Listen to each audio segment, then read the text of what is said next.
No ütleme, selle oktoobriga hakkabki nagu see suur jahihooaeg siis peale, et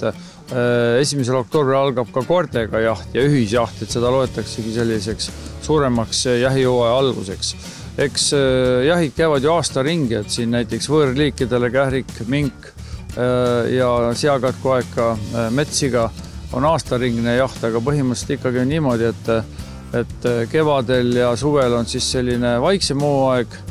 ja sügisel ja talvel on siis selline jahihooaeg, kus siis need vajalikud arvukused, mis siis on vaja ära küttida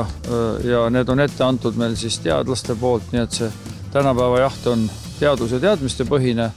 et siis jah, sellel perioodil see põhiraskus siis küttimisel läheb. Hetkel on tänu seakatkule läinud jahimeeste nii-öelda põhiaur ja energia küll metssigade küttimisele. Neid tuleb jahimeestel metsadest kätte saada 20 000 looma. Kuid muidugi tuleb lisaks nendele ka päris palju teisi metsaelukaid sel hooajal küttida. Aga teised jahid ka, nii et põdra hooaeg algas ühisjahtidega ja circa 3300 natuke peale põtra, siis kütime sellel hooajal, et need kogused on väiksemad.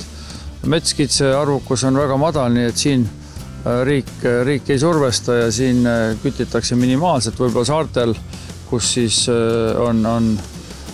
suuremad küttimismahud. Kuid rääkides jahist, siis paljuski on tekkinud inimestel vale arusaam, nagu oleks jahimees see, kes tahab hirmsasti küttida ja istuks hommikust õhtuni metsas. Kui saaks vaid kedagi toru ette, siis päris nii see ei ole, sest esmalt täidab jahimees ikkagi riigi tellimust metsloomade arvukuse piiramisel. Tänane päev oli jälle estikujaht, et kuidas siis on, looma ei tulnud, et tähendab see seda, et päev rikutud ja läks nii-öelda aia taha? Vastupidi, ei ole rikutud päev. Päev oli ju suurepärane, esiteks oli ilm ja nüüd natuke hakkas tibutama, nüüd kui jahilõpp andiski märgu andjate läbi, aga tegelikult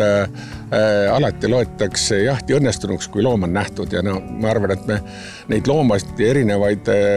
situatsioone nende loomadega oli päris hulga paljudel, et ainuke sellist, mida jahtida lubati, seda lihtsalt ei ole, aga eks see jahitraditsioon on järjest selliseks nõrgemaks jäänud, et tegelikult on hea, kui veel neid on, aga eks neid järjest jääb vähemaks aga ta on ikkagi selline sõpruskond ja kui me räägime jahimeest, siis jahimees on tegelikult üks kõige parem ja tugevam kaitseliitlane, kes üldse Eesti riiki nagu on võimeline oma teadmiste ja oma sellise relvastusega esmalt kaitsma, sest tegelikult paremat teadmist mitte kellelgi ei ole, kui sellel kohalikul jahimehel selle kohaga, kus nad jahti peavad. Nii et tegelikult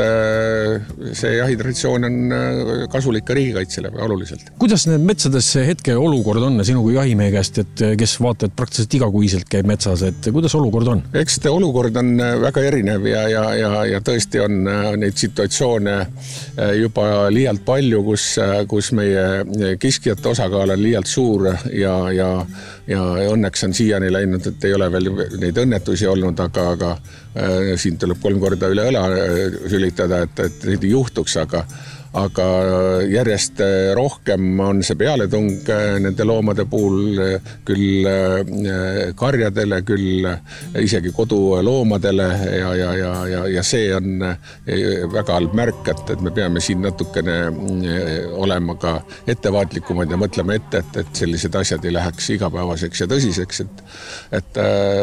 siin teemasid on, mida arutada ja ei ole pelgalt niimoodi, et me vaatame pealt ja ootame seda esimest õnnetust, mida me tegelikult keegi ei taha.